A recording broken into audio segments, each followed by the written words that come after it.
On April 13, 2026, 3 days before two doctoral students vanished from the University of South Florida, a 26-year-old man sat down with a chatbot and typed this question: what happens if a human has a put in a black garbage bag and thrown in a dumpster? That sentence, exactly as it was typed, broken English and all, is now in a court affidavit. Prosecutors say it is the moment a double murder began. ChatGPT's reply, according to the affidavit, was that the scenario sounded dangerous. The man typed back 4 more words. How would they find out? 3 days later, Zamil Limon and Nahida Bristi were gone. One of their bodies has been recovered. The other still hasn't been found. And for the first time in American history, an AI chatbot is sitting at the center of a murder prosecution. This is the case of Hisham Abugharbieh, the USF roommate now facing 2 counts of first-degree murder. And it is changing what the law thinks of artificial intelligence. Welcome back to the Cold Trail. I'm going to walk you through every documented question Abugharbieh allegedly asked the machine. The trash bags, the duct tape, the air freshener bought before anyone knew the students were missing, the trip to the Howard Franklin Bridge at 1 in the morning, and the broader fight that this case has now triggered, the first criminal investigation in the United States into the company behind ChatGPT itself. Stay with me, because by the end of this, you may not know who you blame more. Let's start with the campus. The University of South Florida sits in North Tampa, a sprawling research school with about 50,000 students. Among them, in the spring of 2026, were 2 doctoral candidates who had come a very long way to be there.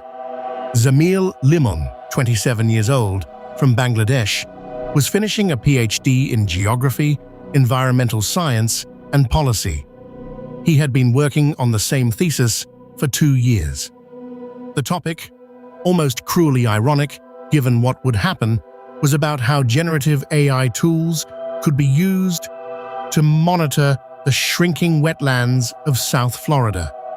Zamil's brother told reporters that his goal was simple: finish the doctorate, go home to Bangladesh, become a university professor.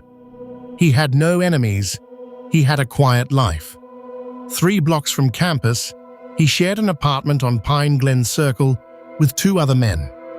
One of those roommates was Hisham Abugharbieh.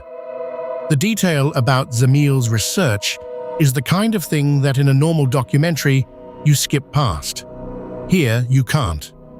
He had spent 2 years studying how AI models, the same family of models as the one his roommate was allegedly using, could be deployed to track wetland erosion across the Tampa Bay basin. He had presented at a regional conference the previous fall. He believed, as he wrote in a draft chapter that the family later shared with the Daily Star, that the technology had a moral obligation. That was his phrase, a moral obligation, to make the world safer for the people who lived in it, not less safe. He was 27 years old, working on a thesis about ethics, and his roommate was, prosecutors say, 12 feet down the hall, typing the opposite question into the same kind of machine. The second name on the missing persons report belonged to Nahida Bristi, also 27, also Bangladeshi, a doctoral student in chemical engineering at USF. Friends and family describe her as outgoing, kind, the person at the table who made sure no one was left out of the conversation. She and Zamil had met in the fall of 2024. Introduced by a professor over email, they became best friends. And then, slowly, more than that. The family told NBC News the two had begun talking about marriage. They had not announced an engagement publicly. They were waiting, both of them, to finish the degrees. to have something to bring home with the news.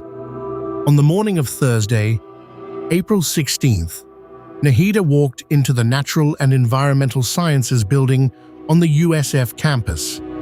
That is the last place she was confirmed alive.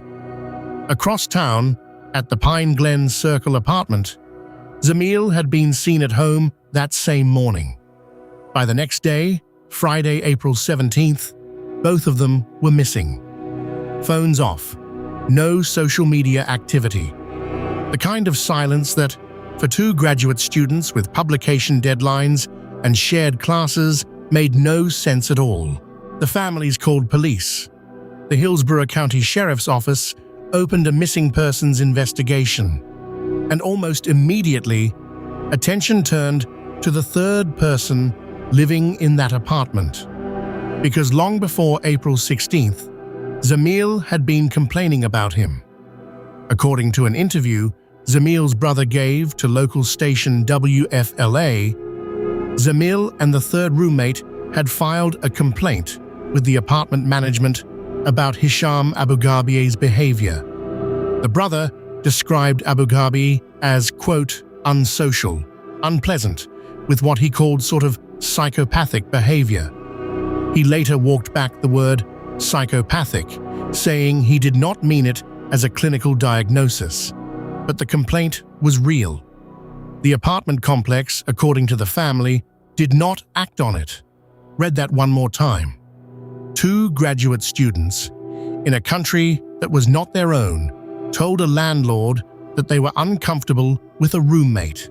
They put it in writing. The landlord did nothing. 3 weeks later, one of them was in a body bag and the other was in the bay. There is a civil lawsuit hiding somewhere in this case, and the management company knows it. But that is a story for another year. The criminal case is what we are here for. And the criminal case turned, in a single warrant, into something nobody in American law enforcement had ever subpoenaed before. And here is where the story crosses a line that no American murder case has crossed before. Investigators got a warrant. They didn't just pull the suspect's text messages and his browser history. They pulled his ChatGPT logs. And what came back is what every legal commentator in the country is now arguing about. April 13th, 2026, 3 days before the disappearances. Abugharbieh, according to the sworn affidavit, opened ChatGPT and typed the question that opens this video. What happens if a human has a put in a black garbage bag and thrown in a dumpster? The chatbot, according to prosecutors, replied that the scenario sounded dangerous. Abugharbieh's follow-up was simple. How would they find out? That same week, security camera footage and store records show Abugharbieh allegedly purchasing a list of items that reads like an evidence checklist. Black utility trash bags, duct tape, cleaning supplies, air freshener. He bought them, prosecutors say, before either victim was reported missing, before they were even gone. Now follow the timeline. Thursday, April 16th, the last day Zamil and Nahida are seen. Friday, April 17th, at 12:26 in the morning, Abugharbieh's ChatGPT account asks a new question. Are cars checked at the Hillsborough River State Park? Phone location data, according to the affidavit, places Abugharbieh making not one, but two separate trips to the Howard Franklin Bridge in those early morning hours. The bridge that crosses Tampa Bay. The same bridge where, 1 week later, deputies would pull Zamil Limon's body out of the water in trash bags. A few days later, on April 19th, the questions to ChatGPT got darker. Has there been someone who survived a sniper bullet to the head? Will my neighbors hear my gun? Is there a water temperature that burns immediately? There is also, according to the affidavit, a question about whether the VIN number on a car can be changed. By April 23rd, just 1 day before he would be arrested, Abugharbieh allegedly typed one last query into the AI. What does missing endangered adult mean? He had, by that point, been watching the news. He had seen the alerts go out for his roommate. And then, on the morning of Friday, April 24th, at 9:09 a.m., Hillsborough County deputies pulled into the 14,000 block of Pine Glen Circle. They were not there for the missing students. Not at first. They were responding to a domestic violence call, an unrelated incident. When they arrived, Hisham Abugharbieh barricaded himself inside the apartment. He refused to come out. The sheriff's office activated SWAT. They activated the bomb disposal team, the crisis negotiations team, and the drone response team. For an hour and a half, the standoff held. Dispatchers tried to talk him down. Drones flew the perimeter of the property. Deputies cleared neighbors out of the surrounding apartments. At 10:30 a.m., he came out without further incident. That is when, prosecutors say, deputies entered the apartment and found what was left of the case. A blood pattern, only revealed when investigators applied a chemical enhancement agent that ran from the foyer, through the kitchen, down the hallway, and into Abugharbieh's bedroom. In that bedroom, two distinct human-sized stains in the carpet. Smearing, dragging, the kind of evidence that doesn't need a jury to interpret it. Forensic technicians use luminol and similar reagents in cases where a suspect has done what investigators believe Abugharbieh did. Cleaning supplies, store-bought ones, the kind he had allegedly purchased in the days before, are very good at removing visible blood. They are very, very bad at removing it from porous surfaces, like carpet and grout. The chemistry is older than the apartment was. You can wipe a kitchen floor for an hour, and a luminescent reagent will still light it up like a runway. Whoever, prosecutors say, dragged a body from that kitchen to that bedroom did not understand that. The same person who, the affidavit alleges, asked a chatbot how someone would find out did not appear to know that the science of how someone finds out has been settled for 50 years. That is the gap between asking the question and understanding the answer. And that gap, more than any single piece of evidence, is what investigators say cracked the case open in a single afternoon.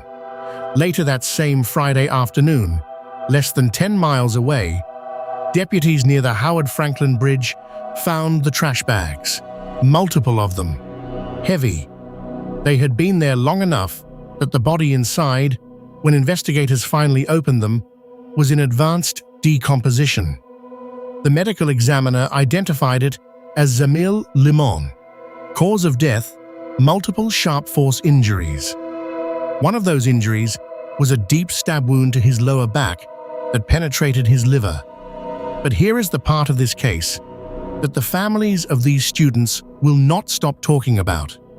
As of this recording, Nahida Bristi has not been found. Investigators have recovered additional unidentified human remains south of the bridge. They are running tests.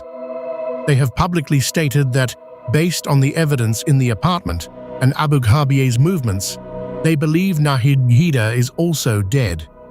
But until DNA confirms it, the family is still officially waiting. A doctoral student in chemical engineering, with a thesis to defend and a fiancé she had just begun planning a life with, is, on paper, still a missing person. The Bangladeshi consulate in Houston, which handles consular affairs for Florida, has been in contact with both families. Diplomatic staff have flown to Tampa. The consulate has, according to public statements, asked the FBI to keep them updated and has requested that, when Nahida is found, the body be repatriated as quickly as possible. There are roughly 20,000 Bangladeshi nationals living in Florida. About a quarter of them are graduate students or postdoctoral researchers. Many of them, in the days since the news broke, have stopped going to campus alone at night. Vigils have been held in Tampa, Orlando, and Gainesville. The community is, in the words of one organizer who spoke to the Daily Star, demanding answers from a country they trusted with their children. If you have made it this far, this is the moment I am going to ask you a favor. The Cold Trail is a small channel doing the work of a much bigger one, and the only thing that helps a small channel survive is the subscribe button. If you want long-form documentaries on cases like this one, the ones the algorithm tries to bury, hit subscribe to the Cold Trail. Hit the bell. It's free, it takes 1 second, and it tells YouTube that 10 more people want to hear the rest of this story. Now, back to Tampa. On Saturday, April 25th, Hisham Abugharbieh made his first appearance in court. The charges are stacked. 2 counts of first-degree premeditated murder with a weapon, unlawfully moving a dead body, failure to report a death with intent to conceal, tampering with physical evidence, false imprisonment, battery. On April the 28th, a judge ordered him held without bond. He has not yet entered a formal plea. He has not been convicted of anything. Under American law, he is presumed innocent until a jury says otherwise. Those are the rules, and we will say them every time, because they matter. But the case has already escaped the Hillsborough County Courthouse, because on April the 27th, the day after the affidavit was unsealed, Florida's Attorney General, James Uthmeier, made an announcement. He was expanding an existing criminal investigation. An investigation not into Hisham Abugharbieh. An investigation into the company that built ChatGPT.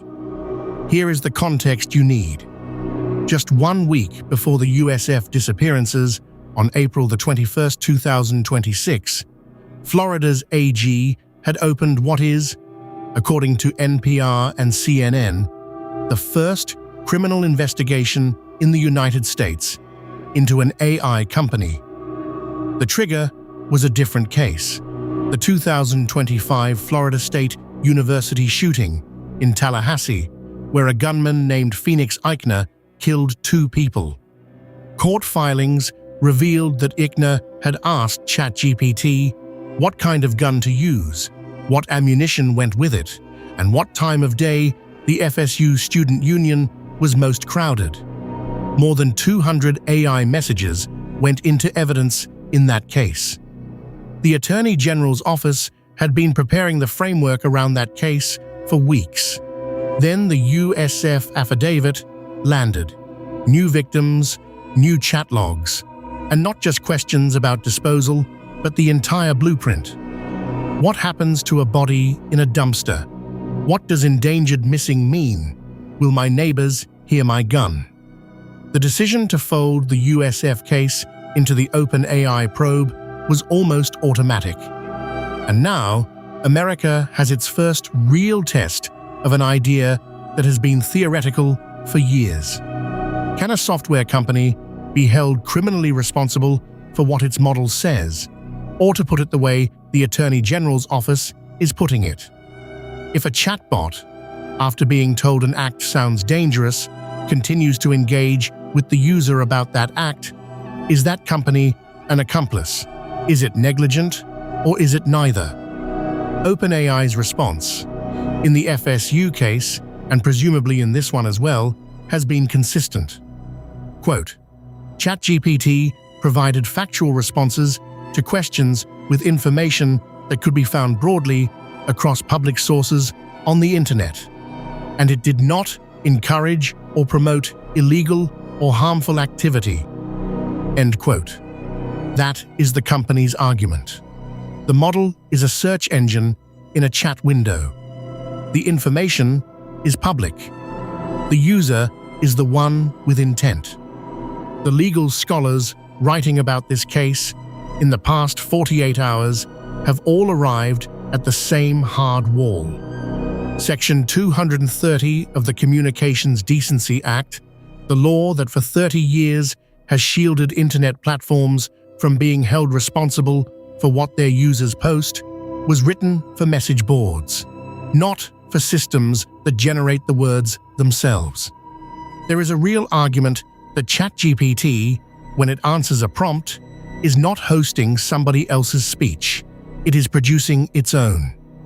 And if that argument lands in a Florida courtroom, the protection that has shielded every social media company since the dial-up era may not stretch to cover this one. The argument on the other side is the one that prosecutors are now testing in real time.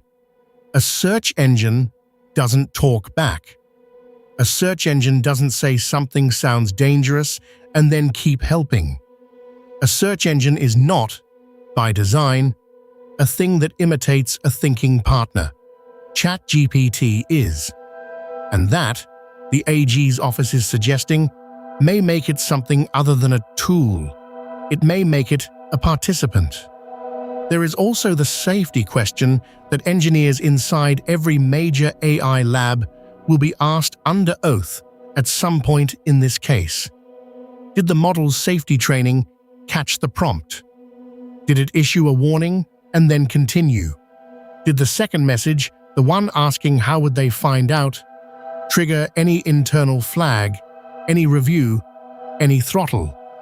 Or did the conversation simply continue, line after line, like a normal customer support chat, while a man on the other end was, prosecutors say, planning a double homicide? Anthropic, the company that builds Claude, declined to comment for any of the news pieces about this case. Google's Gemini team has not commented either. The entire industry is watching, because every one of them runs models that, given the right prompt, can produce some version of the same answers ChatGPT allegedly produced here. None of this changes what happens to Hisham Abugharbieh. He still has to stand trial. The physical evidence, even without a single chat log, is staggering. The blood patterns in the apartment, the trash bags by the bridge, the phone tower data, the receipt for the duct tape. A jury that never hears the word ChatGPT could still convict him on the carpet alone. The AI is not the case against him. The AI is the case after him. But the legal commentators watching this are unanimous on one thing. The chat logs are going to come into evidence. They are going to be read aloud to a jury, and whichever way that jury goes, the precedent is set. From this case forward, every prosecutor in America who runs a homicide investigation will, by default, subpoena the suspect's AI chat history, the same way they subpoena texts, the same way they subpoena Google searches. We have crossed that line, and we will not cross back. For the defense, the chat logs are a problem and a gift at the same time. A problem, obviously, because every juror who hears them is going to picture a man typing those questions in cold blood. A gift, because a competent defense attorney can argue that the very existence of the chat logs is proof of state-of-mind issues, of a defendant who clearly was not making rational decisions, who left a digital trail any first-year detective could find. The legal field calls that the bad criminal defense, the argument that says my client cannot have been a calculating murderer because look at how badly he covered his tracks. It rarely works on a Florida jury, but it will be tried. What gets lost in the conversation about precedent is the two people who are not here to see it. Zamil Limon, a wetlands researcher who was studying how AI could help save Florida's coastline, who died because prosecutors say his roommate used a different version of that same technology to plan his end. Nahida Bristi, a chemical engineer, fiancé, friend, daughter who has not yet been brought home for her family to bury. Both of them, 12,000 miles from where they were born, killed inside a country that they had come to in order to learn how to make it better. The Bangladeshi community in Tampa held vigils last week. Their families flew in. The Daily Star, Bangladesh's largest English-language newspaper, has covered every step of the case. Some readers there have written that they want their students brought home. Others have written that they want answers about why an apartment complex ignored a complaint, about why a chatbot, when told a scenario sounded dangerous, kept answering anyway, about why, in a country with the most advanced surveillance and the most powerful AI in the world, 2 graduate students could disappear in broad daylight from one of its largest universities and nobody knew until it was too late. That is the question this channel exists to ask, and it is the question I want to leave you with tonight. Hisham Abugharbieh allegedly asked a machine how to dispose of a body. The machine, according to the affidavit, told him it sounded dangerous. And then it kept the conversation going.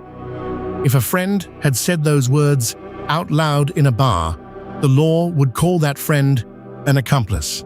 If a Google search returned results for those words, we would say the searcher acted alone. ChatGPT is neither of those things. So tell me, in the comments, which one is it? Because America's first AI murder trial is going to make us answer. This has been The Cold Trail. If this case stays with you tonight, share it with one person. That's how we grow. Sources for everything you just heard are in the description, including the affidavit, the Sheriff's Office press release, and CNN's full timeline. The case is ongoing. Hisham Abugharbieh has not been convicted of anything. Nahida Bristi has not been brought home. We will follow this case all the way to verdict and bring you every update. Until then, take care of the people you love and ask better questions than the man in this story did.